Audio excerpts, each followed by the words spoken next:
Hey everybody, Tony George, DocSports.com, Hump Day Update, free Major League Baseball coming your way. Going to make it short and sweet today. Don't forget to tune in today after noon Pacific. We'll have our Tony's Time weekly golf show up with Doug Upstone today, breaking down this week's tournament after a thrilling PGA Championship. I don't know how we did on free picks last week. I don't think I did very good with my tourney picks. I'll do a little better this week. Free picks yesterday went 2-1 with the two leans coming in and Oakland getting waxed. Bad call on Oakland.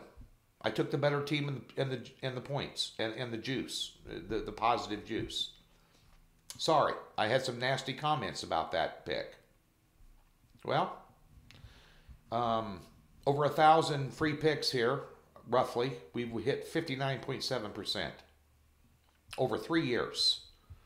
You know, it's kind of like the Elmer Fudd with the gun. You know, politically it offends some people. If you don't like it, turn the damn channel.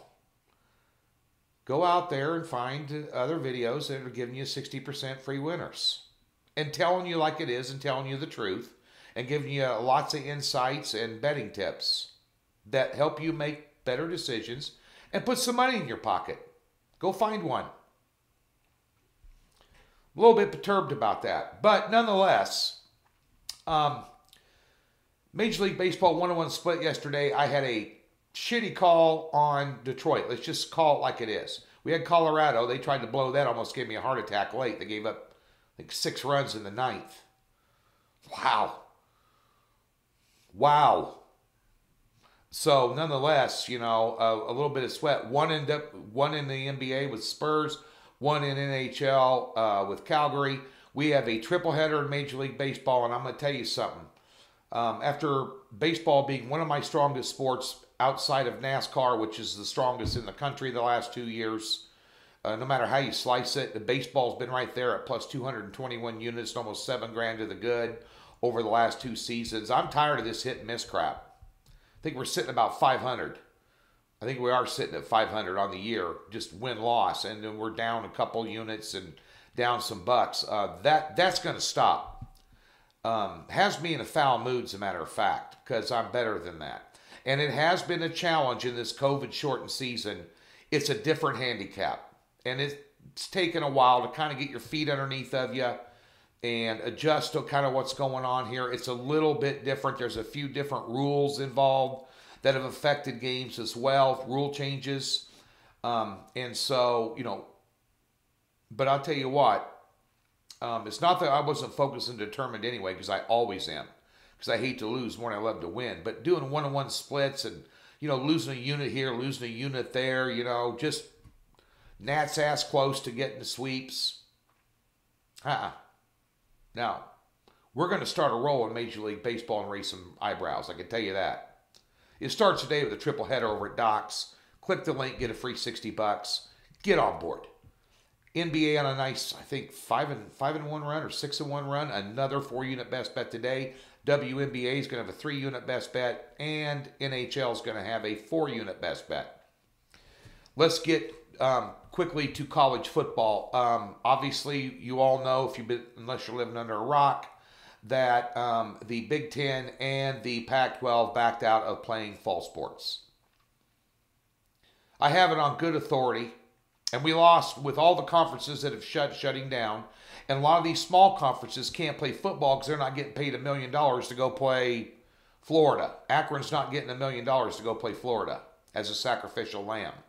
You know, a lot of these smaller conference teams go play Power 5 teams in the non-conference schedule and get paid a lot of money, which pads their, and basically is the vast majority of their athletic budget. So they can't survive without playing those games. I'll keep my politics to myself, but I had no problem with the left coast / west coast backing out of playing because of COVID scare. Now that's goes right with the narrative. Same thing with the Big Ten. You get South Mason-Dixon line, that's a little different. SEC and ACC, I have on good authority from people close to those conferences, they're going to play ball. And chances are that ACC, Clemson, or the SEC, somebody, is going to win the national title. The rest of us white noise in terms of the national landscape for the final BCS Final Four. other than one of the Power 5 conferences getting a team plugged in there. I don't even know if they're going to have a BCS this year. But at the end of the day, outside of Ohio State, probably the champion is going to come out of the ACC or the SEC. And they will play ball. We've lost 49% of available games that were going to be on television already. ABC, CBS probably won't lose much money because they're covering the SEC. But ABC, ESPN stand to lose hundreds of millions of dollars in TV revenue.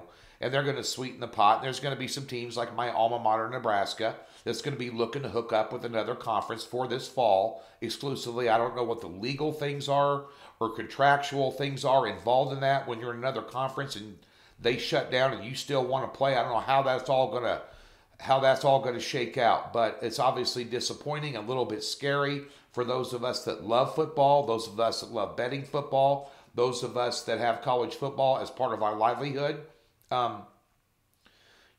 The chances of a 19-year-old kid contracting COVID and then having a fatal reaction to that are about 1 in 2.8 million.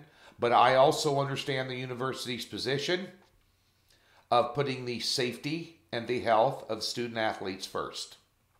Sucks, but that's a pretty good priority to have. And then the fans in the stands and social distancing and what you're going to do there and tailgating out of control and nobody wearing a mask and the optics of that on national TV, for your university are going to be a problem. So it's going to be interesting how it shakes out. I got my fingers crossed, so we're going to have some college ball, but it's going to be reduced significantly. That being said, let's get to your free play today, and I'm going to take the Chicago Cubs. I'm going to take the Cubs with Hendricks on the hill. Good pitching matchup in this ball game. Probably going to be low scoring. Cubs waxed them yesterday, I think 7-1. Hendricks has all but one game this year has dealt big time for Chicago. And, of course, Carrasco for Cleveland. Good pitcher. Good pitcher. That being said, the underdog, the Chicago Cubs, is playing a team with a very, very good pitcher and a better batting lineup, catching a number on the road. Cleveland is dead last in Major League Baseball in batting average. They're 28th in runs scored in Major League Baseball. Hendricks had a hiccup this year, but other than that, he has dealt it. I'll take the Cubs plus 115 today for your free pick. Back at you on Thursday. Tune into the golf show later today. Take advantage of Docs. Click the link in the description below. We'll give you a free $60. Get on board. Going to sweep 3-0 in Major League Baseball today.